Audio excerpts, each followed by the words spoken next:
I'm Chris Stafford, and my guests today are Canadian rowers Lindsay Jennerich and Patricia Obee, who won the silver medal in the lightweight pairs at the 2016 Rio Olympic Games, after which they decided to hang up their oars.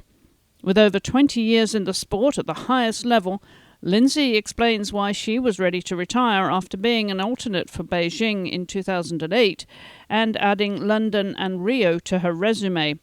The pair have stood on 2 World Championship podiums, winning silver in 2011 and 2014, in addition to Lindsay's gold in 2010 with Tracy Cameron. Patricia's move into the double came on the heels of her bronze medal in the lightweight single sculls at the 2011 Under-23 World Championships. After competing in the lightweight single sculls in 2013, Patricia reteamed with Lindsay in 2014 to win their first World Cup medal together, the bronze in Lucerne. It was on that same course 2 years later that they claimed their first World Cup victory as a duo in 2016. Well, I'm joined now by Lindsay and Patricia, who are both in Victoria, BC. Ladies, welcome back to the programme. Hello. Hi. Thanks for having us. Yeah, nice to have you back again. We spoke to you before Rio, of course, before that silver medal. And a lot has happened since Rio, too. So, as I mentioned in my introduction, it has meant that both of you are now retired from the sport, but there's good reasons behind this. And so, Lindsay, why don't you bring us up to speed with the story, why you came to this decision? For me, going into Rio, I was quite certain that it was my last go. So for me, the decision was made off of good old age.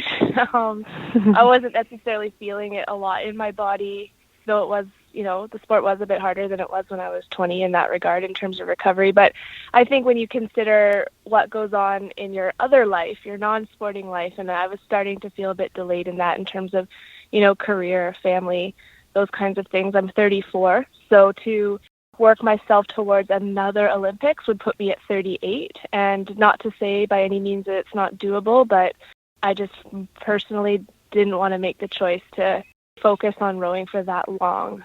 I'm kind of an all-in type of person, so I just didn't really see myself being able to commit to the sport and have a family on the side or have a career on the side. It was going to be all or nothing for me, and for that reason I had to make the best of the last go and then step away. Well, Patricia, as I mentioned, there was other reasons behind this, because you really felt that you had not been given a fair deal by Rowing Canada and that you wouldn't be Olympic medalists right now if you had done it their way. So talk about that aspect of your story. Yeah, I think I actually wasn't sure before the Olympics if I would carry on or retire. I can't really remember I don't think I had really made a plan before the Olympics started, but I do remember very distinctively when I crossed the line in Rio. Obviously, I was physically tired, but I was pretty, just tired. I didn't want to do that again. It was a bit too much, I think, the whole experience. I'm not sure if we had been able to just be under administration and under a consistent coach that we'd trusted and believed in, and the program was just kind of show up, do the program, and success will happen. I'm not sure if I would feel as tired after 5 years of being on the team, but maybe I would. I can't really say for sure if that took a toll on why I'm retiring at 25 years old. But I understand that you weren't getting the resources, the support that you felt you deserved that was equal to the men, or if you had trained elsewhere with the team, just, in other words, being punished for being in Victoria, being away from the rest of the team and doing it your way. What was the catalyst to all of this, Lindsay? I think the catalyst to always trying to be in Victoria is the fact that it's a water sport and there's water in Victoria. It's actually a very simple equation. If you're going to attempt to be the best in the world at something, and you've got the option to choose the best choice for that sport and for that endeavor, and you are choosing to be somewhere where you lose that opportunity to do your sport 365 days a year, then you're right away, you're putting yourself out of the running. And it's not to say that it can't be done. I mean, our women's team has proven for a number of years that, they do all right. They do more than all right. They get medals. They're quite often on the podium. But I think you would see in Rio the results of that inconsistency of water and erging when the world is not doing that and they're doing 99% of the things right. You can't afford to be one step behind. And I think that was the main catalyst for wanting to be out in Victoria. And I'd say that to make a comment on, the men having things that we didn't, I don't think that it was ever really an intentional, let's give the men more, let's give the men better things. It's more just that is the way it worked out in this quadrennial. Men supposed to be here, women supposed to be in London, and London, Ontario, we should make clear. That's right. Mm-hmm. So, yeah, like I said, I don't feel like it was an intentional reduction of resources for us, but at the end of the day, that was the fact. Like we weren't being given the option to be in Victoria supported. So, yeah, I mean, the facts are the men had that and we didn't, but I wouldn't say that it was malicious sort of decision. What were the disadvantages, Patricia, then, of you being based and training for an Olympic Games, no less, in Victoria as opposed to being with the men? Well, Victoria is a really big hub for sports. There's the Pacific Institute of Sports Excellence that has Canadian Sport Institute out of it, and it's got like a bunch of physiologists, nutritionists, like pretty high-level staff that you get to work with when you're in Victoria. But the main one is the water. There's water all year long. I do think that it's a bit more natural for girls and boys to be training together. I think there's something that you can get out of training with guys, and I think there's something that guys can get out of training with girls. I think in the real world, we coexist. So I think in a training center, it can be made stronger if women and men are training together. And in terms of facilities then, in the coaching and that, I mean, those sort of real everyday aspects of training at an Olympic level, what did you miss out on, Lindsay? What do you want to expand on that? Yeah, so in our Olympic year this year, we went without almost nothing. Like I'd say that once our coach came into place, Tom Morris, he basically became like our champion. Anything we needed, he managed to get within reason. I'd say there were very few things that, maybe there would be the small thing that would have made something ideal. Like it would have been nice to go on a training camp in the winter and be warm for 2 weeks, but was it going to be the make or break between a gold medal or not? Probably not. I'd say that we didn't feel like we lacked really anything in this final year, but had we had to be in London, if we didn't actually end up getting to be here in Victoria, I think we would have went with quite a lack of things.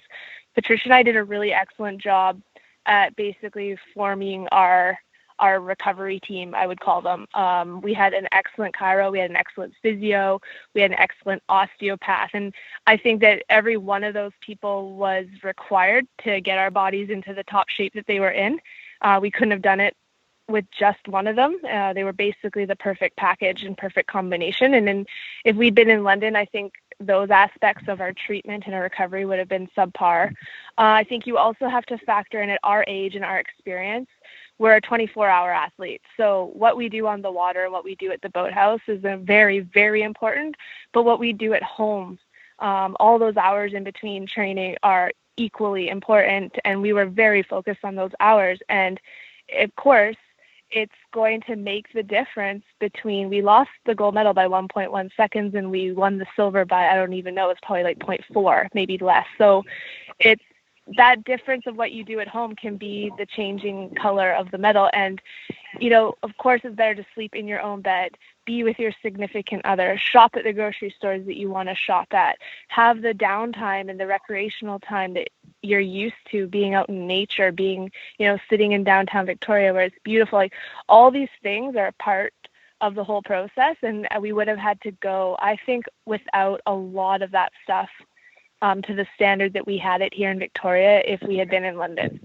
You had mentioned, Patricia, that that Rowing Canada really was not supportive. They were ambivalent about your success and, somewhat somber and embarrassed, as what I read, about your medal because it wasn't their medal.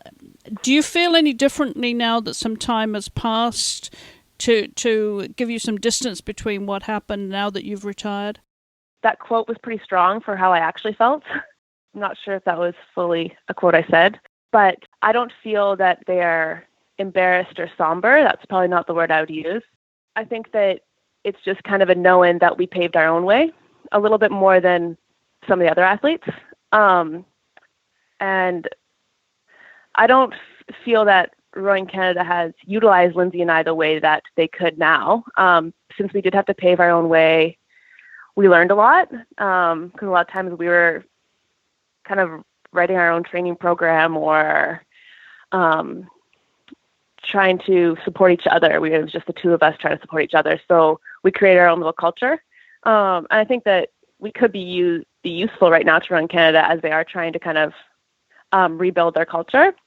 And at first I felt like we weren't really utilized, but recently the high performance director has asked to have a few chats with us. And I think it's really good that he's reaching out to the experienced athletes that we have. So things would be different now, but I mean, obviously you've decided to retire and you do have that silver medal, and all credit to you, obviously, for that. When you look back at those experiences and your competition careers, is there anything that you think you might have done differently, anything that could have been improved for future generations of Canadian women rowers? Yeah, I feel like that's a really interesting question because in the process, in the moment during, fighting for being in Victoria and not getting it, or having karting taken away because I stayed, or never having the same coach 2 years in a row like the other programs had. In the moment when all these things were happening, I would have died for every one of those things to be different. I would have rather had a coach for 8 straight years like other countries do. I would have rather been, supported to be in Victoria for 8 years, not one. But, I also can't say sitting here right now with an Olympic medal in my drawer that that's what created that medal. So if you end up on a podium, every piece of the puzzle, every piece of the story was how you ended up there. So do I regret any of those moments now? Absolutely not. Do I want to change any of them? No. I'd say there's a few things that, I'd love to just tweak and see, would that be a gold? And probably, I can come up with enough things that I think you could say it would add up to 1.1 seconds, but do I want to change it really? Do I regret any of it? Absolutely not. And what would you say then, Patricia, to, young girls that are coming into the sport that are based on the West Coast there or on the island in terms of the best way to go forward to realize their Olympic dreams, perhaps? I think it's going to be a little bit different for everyone. I know what I did, and I really, I could give people my story, but I'm not sure I could actually give the best advice for everyone. I think seeking opportunities and looking for people who have more experience, that's kind of what I did. I came into the team when Lindsay and Tracy had just won the World Championships, and Tracy and Mel had been Olympic medalists. So I got to row with quite a few experienced girls, and I tried to be a sponge and absorb everything I could from them. I think that would be helpful. We have a lack of experience on the lightweight women's team now because Lindsay and I have been in that boat for the last 5 years. No one else has really gained that experience. So that's kind of a hard one to suggest to people. And then I think paying attention to what you need and what's going to make you successful, and learning as much as you can about yourself and your body and your competitors and your sport or your discipline. If you're in the light double, just kind of learning as much as you can to make sure that you're making informed decisions. And you can work as a team with your coach and be not just following everything the coach is saying, because you need to be in charge of your own dream. I think that's kind of where Lindsay's saying that she wouldn't really change what happened, because we got a great sense of getting to know ourselves and being in charge of our own dream.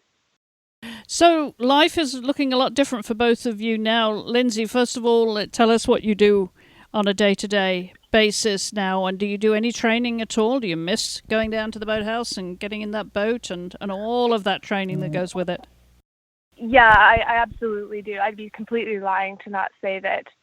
I was even just thinking the other day, like, oh, it's fall, or fall's coming up, and usually you start to get that sense like you're racing at Worlds right about now. And I was always the type of athlete that would take my 3 weeks off and be like super, super keen, like super eager to head to practice that day when the training center opened up. I mean, so long as it was in Victoria. But I was comparing that thought to like, man, was I ever lucky to have that? Because, you think about being in school and I'd be like, oh God, first day of school is coming up. Or I was comparing it to now where I'm like, oh, there really is no different. Like after Labor Day, I'm just going to go back to work, So I was kind of thinking that over the other day, thinking how lucky I was to be doing something in my life where I just really looked forward to doing it every day. I was one of those athletes that I enjoyed the training potentially even more than the racing itself. So, yeah, of course I miss it. And I'm just like a reasonably active person in general. I find that that's my alone time. It's my thinking time. I actually find, exercise calming when you're not doing it in the true sense of training. So for me, that's very much still part of my life because it's how I'm kind of working through some of those emotional things that you feel when you stop doing something that you've been doing for the last 20 years. Exactly. It's such a huge part of your life. Obviously, the routine, Yeah. as grueling as it can be. What is your day job now then, Lindsay? Tell us what you do in real life now.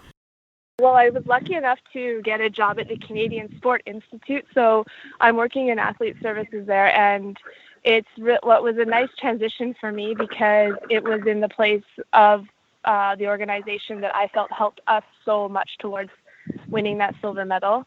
There was a lot of great people there that worked tirelessly for us, and I'm one of the staff with them now. So it's sort of nice that I got to go into a work world, into an office 9 to 5, and didn't have to necessarily change the faces that I was seeing every day. It's a big transition to go from 4 or 5 hours of training to sitting at a desk for 8. So at least a lot of those faces and the spirit, I guess, of my day is similar because it's the same great people. And it's also nice. I mean, I would like to make more of a difference. I'm learning slowly that the administrative world in sport is a very slow world. That's a slow road, Lindsay. Yeah.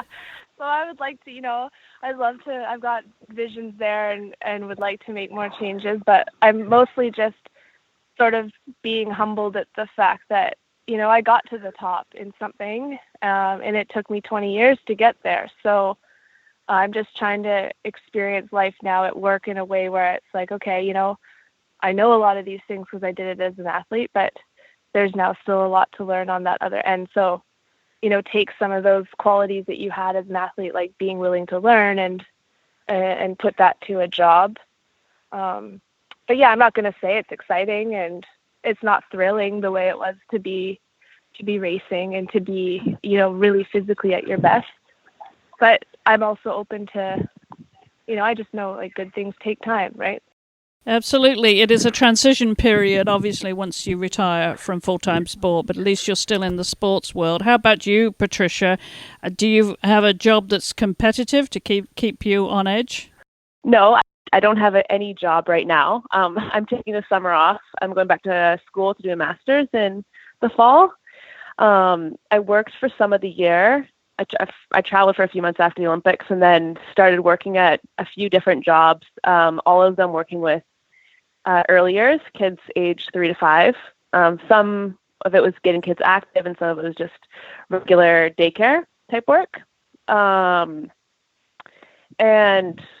I actually, Lindsay and I differ a little bit in the kind of, I don't really want to be involved in that competitive world of sport anymore as much. I'm not very active at all. And I'm kind of looking to spend a bit more time doing other things. Like I don't feel I'm liking being outside of the competitive world, I guess is the best way to say it. I'm not quite ready. Maybe I could see in a couple years' time, I'll start feeling like, yeah, I want to get in some good exercise and I want to be competitive in whatever I'm doing. But for now, I'm liking trying to slow down a little bit. That's very interesting. It's tough. Yeah, that's very interesting Yeah. because mostly I find that athletes that we talk to, when they're coming to the end of their career, that they don't lose that drive to be competitive and to have a fitness regime, and it's so compelling for them, but it certainly doesn't apply to everyone. And I'm curious, you obviously have interest. Just say that, to be honest. What do you say? I think half those athletes are just saying it. It's what they think they're supposed to say. Yeah. Yeah, there could be something in that. Topic. It is. It's a very good topic. Maybe we should follow up on that sometime. Going out even to the gym or for a run or something or for a row for fun, that doesn't cross your radius at all then, Patricia, right now? Yeah, well, for a long time after the Olympics, I thought, okay, I should start exercising. But I actually have some lasting effects from overtraining that happened kind of early on in my rowing career that have just started to show up that I never properly recovered from. And I thought that they were, certain things about how tired I felt and stuff. I thought that would go away when I stopped being an athlete, but it hasn't. So to say I don't have that competitive drive, I guess is true. That's how I feel. But my health isn't very good. So I don't feel the need to go for a run. Right. I feel the need to take a nap right now. And it'll be interesting to see. It'll probably be in another 6 months, year, I don't know, until my health is back, until I have really actually recovered from overtraining. And then we'll see how I feel. Yeah. Well, that's a very interesting topic in of itself, and a subject that I think we should explore here at With Sports, because there is that aspect that we haven't addressed before, the overtraining, which can happen clearly. Can happen to anyone, and when it happens to an Olympic athlete, as you said, it's having a long-term effect on you. So maybe we can revisit that another time, Patricia. But Lindsay, let's come back to you now, because it is the World Championships coming up here in just a few weeks, a month's time. It will get underway in Sarasota in Florida. Is there any part of you that's thinking, oh, I wish I was there? No. It would have to be very specific circumstances. I'd have to be about 7 pounds lighter. I would need to be rowing with Patricia under Tom as a coach in a full leap. There's all these scenarios that I would want to be very specifically there for me to feel excited about it. And I don't think that, I couldn't really tick any of those things off the list. So, no, I don't really feel the need to be there. Do I miss being there in that situation, in that state? Yeah, of course. I think I always will. Like I said, rowing was a part of my life for 20 years. So you don't just, very few people do something for 20 years and get to be to the point where they're almost literally the best in the world at it, and then don't have the option to keep doing it. Yes. Really only athletes live that experience. So I just don't see myself ever really not having somewhat of that feeling. But yeah, like I say, I only really feel that way when I know I'm ready, and I'm definitely not ready for the Worlds right now. Well, I was just curious from your sports administration aspect of things, whether there was a part of you that's thinking, oh, well, maybe I'd like to go coaching. I mean, I'm just wondering, because so many athletes do take up coaching, or if they get into sports admin, maybe there's a role at a major event, in that regard. I'm just wondering, because, and also the media work as well, when athletes go on to have a second career that's in some way related to the sport. So, I mean, just to be at an event of that nature, of that level, when it comes to the Worlds or World Cups, Worlds or Olympic Games, it is an atmosphere unto itself, and it's something that also gives you adrenaline. It gives you a hype that it's unimaginable if you don't have that experience, right? Yeah, I think that I would love to do some kind of commentating, or I think that would be amazing, or to be there in that capacity. Like I say, I've developed all these skills and all this knowledge of something, and it almost seems wasted, to not get to carry it forward in some capacity, like coaching or like announcing. Yes. And so hopefully I could find that niche. It just hasn't sort of presented itself yet. And quite frankly, I haven't, really harshly pursued it.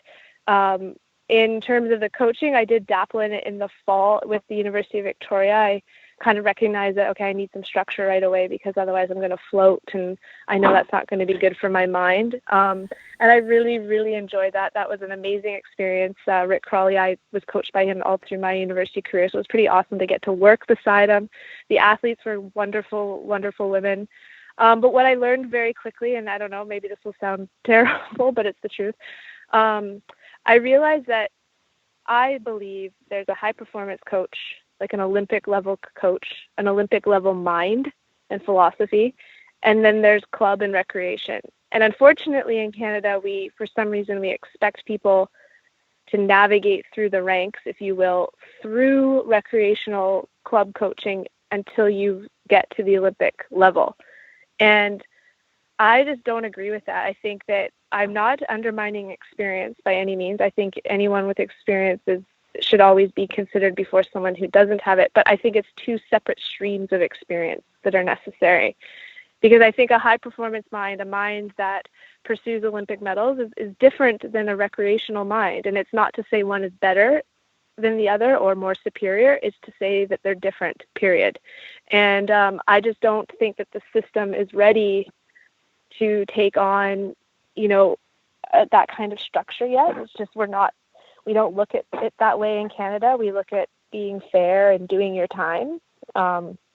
We don't look at, hey, who's of the high performance philosophy and who's not. And that's who you need for Olympic and national teams. Yeah, very good point. And I think that, not to sound, conceited or anything, but I think that is my mind. I was an athlete at that level. That's my mind. Those are my philosophies. But unfortunately, I will never be considered to coach those groups without spending the years in the other stream. Someone else might call it at the other level, but like I say, I don't think it's a level thing. I think it's two separate streams. And maybe if I was 25, I would do that time the way the system wants me to, but I just don't feel willing to do that right now. It's a very interesting point, that, yes. Well, let's come back to the World Championships, and I don't know if we can get your predictions then, Lindsay. I mean, there's obviously going to be athletes that were in Rio that you know well, and some of them and their form going into these championships again. Let's look at your class. What about the competitors you had? I mean, obviously the Dutch team that took the gold over there, and China, who were on the other side of the podium to you in Rio. Any thoughts about who will be there at the Worlds and what your predictions might be? I think in the lightweight women's double, you'll see a strong showing from New Zealand, mostly because you've got a really, really insanely strong, basically one of the best lightweight women in terms of speed production in a single we've ever seen. And whether she can get it going with her partner remains to be seen, but I would expect that they will. The partner is also decent. They've got a good system over there. I think that they're going to be a contender. Another interesting one's GB, because you've got the Olympic champion from 2012 in there, consistent A final person, rowing with a new partner. However, she has had a really rough go in the last, they were in the C final at the Olympics. So that's an interesting one, right? Because you've got someone who is capable of being an Olympic champ in the boat, but she was also a C finalist at the Olympics. So I would never write GB off, but I think they're showing recently that they're not super consistent. Another one I think you'll see in the running is Poland. They've been 3 girls in and out of that double over the last 3 years, and they're all back and very strong. Scrappy double, great spirit. Definitely not your most technically sound boat you're ever going to see. I don't see them being the full package for the whole quadrennial. But I think in non-Olympic, or sorry, like an Olympic, post-Olympic year, the competition's always a bit more wide open because of all the drop-offs. So I think you'll see Poland pretty strong at the Worlds as well. Interesting. You mentioned Poland because I think they headed the B final group, and then Italy, of course, they were ahead of Great Britain in the C final. Any thoughts on their team? Do you see them getting higher up on the medal podium? Yeah, I mean, they've been historically a good boat. They had the world champ their last post-Olympic year. Italy was the world champion. Totally different girls, but they seem to have a good feeder system. There's always two girls coming into that boat that show some promise. Are they, gold medal potential? I don't think so, but I think that, they're definitely that boat that you probably have to look out for in a semifinal because they might take you out of the A final. Okay, let's look at some of the other boats. Any predictions there in the other boats? I mean, we've seen some retirements, of course. The Helen Stanning and Heather Glover, that partnership is no longer since Helen decided to retire.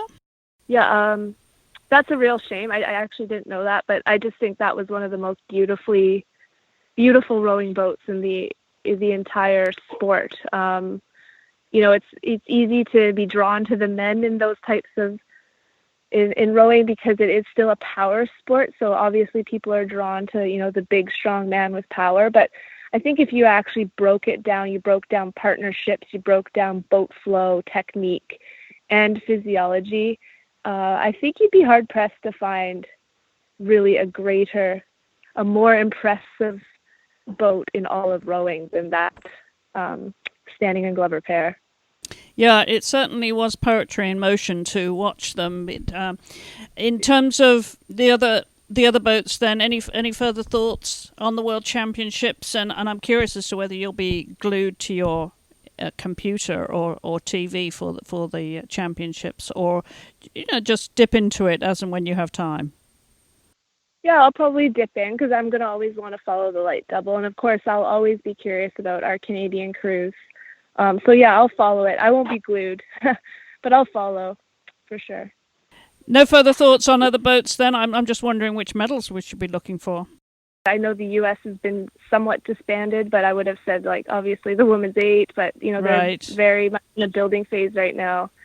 I think it would be super exciting if our own Canadian Caroline Zeman had a really good showing in the single. She's physically beyond capable to win the single, so I think we should be keeping our eyes out for her because I think a podium finish there is definitely not out of the question. Yeah, that would be awesome. We've had her on the show before and been watching her too, been following her. And Patricia, how about you? Will you be just dipping into it as and when you have time, or how do you feel about being a fan now and a spectator? Yeah, I really like looking at the results. I really liked the racing, and I don't know. I still like seeing the speeds of the boats and stuff. And some of the girls that we raced in the lightweight double are still competing, so it's cool to see how they're doing. And my boyfriend he's taking the summer off, but he's still planning to row through till Rio. So I'm still pretty to Tokyo. So I'm still pretty connected with the team through him. And I have a few friends on the Canadian team, so I like to look at the results. Well, I'm sure, it'll be interesting. Yeah. You mentioned, Lindsay, some are in the build-up phase, obviously for the next, we're halfway through that quadrennial, going into Tokyo and teams preparing for that. So sometimes that does affect the Worlds and those in-between years, doesn't it, in terms of, watching what boats might be established or, just still in the building phase, Lindsay? Mm-hmm.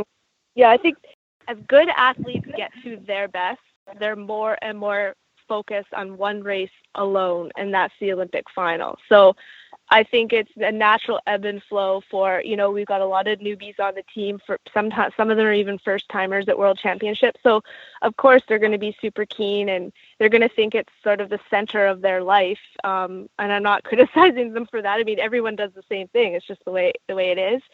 But I think when you are a really seasoned athlete and you've been to 1 or 2 or maybe even 3 Olympics, this World Championship suddenly becomes pretty low on your focus radar. So you're going to get a lot of variance. And I think for that reason, this is a year where, it's really good to try some things. It's good to be experimental. It's good to, practice what your training did and make sure that you execute races that are relative to the training that you did so that you can properly assess. Because basically what you have to think about this year is that it's the base layer for your Olympic final. And you've got an opportunity to start off your entire quadrennial with, the right kind of work ethic and focus. And this World Championships is testing that. And that's really all you should be focused on here is, have we started off in the right direction, and do we continue in this direction, or do we need to make some assessments and changes? And I think if you utilize this world like that, then you're setting yourself up better for Tokyo. Thank you both for taking the time to come on the program. It's great to catch up with you. Yeah, thanks for having me. And we will have links to their social media on our show notes at wispsports.com. And if you go to our website at wispsports.com, you will find over 700 episodes of different podcasts across the network here. We have an audience of over 1.3 million worldwide with our shows that cover every aspect of women's sports. You can leave your comments on our website, or you can reach us here at info@wispsports.com. And we are, of course, on all social media channels at Wisp Sports. Until the next time, thank you for listening.